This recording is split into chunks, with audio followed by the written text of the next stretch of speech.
سب سے زیادہ انسان کو اور پھر مومن ہو اس کو، انسان کو بھی سب سے زیادہ اور مومن کو بھی، اگر ایمان لے اس کے باوجود ایمان لے یا اس کو بھی بہت زیادہ دین میں نقصان پہنچانے والی چیز مومن کے لیے اور انسان کے لیے آخرت کے لیے جو سب سے زیادہ نقصان جس چیز ہے، جو اللہ سبحانہ تعالیٰ سے سب سے زیادہ دور کر دینے والی چیز ہے،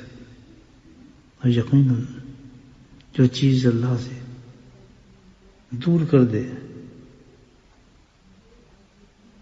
تو پھر وہ جہنم سے قریب کر دینے والی ہے، اور جو چیز جہنم سے دور کر دے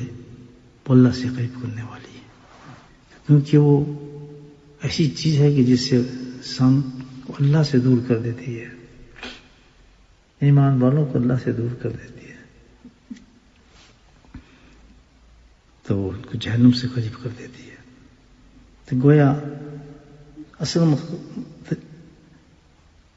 یہی ہوا کہ جہنم میں سب سے زیادہ چیز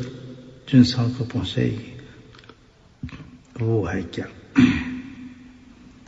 وہ غفلت ہے۔ اتنی خطرناک، اتنی گندی چیز ہے یہ غفلت کہ غفلت سے شرمندگی میں اضافہ ہوتا ہے، انسان کی نعمتیں جو اللہ نے دی وہ ضائع ہوتی ہیں، جذبہ خدمت اور محبت انسان کا وہ ختم ہو جاتا ہے، ختم نہ ہو تو کم ہو جاتا ہے، ملامت اور ندامت کے اندر زیادتی ہو جاتی ہے، اور حقیقت میں اتنی ندامت ہو گیا آخرت میں، جس قدر ندامت عذاب ہے بہت بڑا، ندامت بھی آخرت میں جو ہو اس کو ہوگا اپنی ندامت کا، ریگریشن کا، پچھتاوے کا،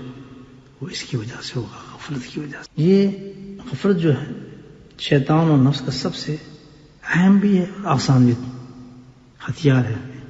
انسان کو برباد کرنے کے لیے، تباہ کرنے کے لیے۔ سارے وار جتنے وہ کرتے ہیں انسان کے ساتھ، تباہی کی طرف سے لے کر جاتا ہے، وہ اسی وار کو استعمال کرتا ہے، غفلت کو، جس کو ہم کہتے ہیں سستی، دل نہیں کر رہا۔ یہ لفظ ہے، غفلت کے بڑے بڑے عجیب ٹرمز شیطان کو دیتا ہے، دل نہیں کر رہا، جی مزہ نہیں آتا،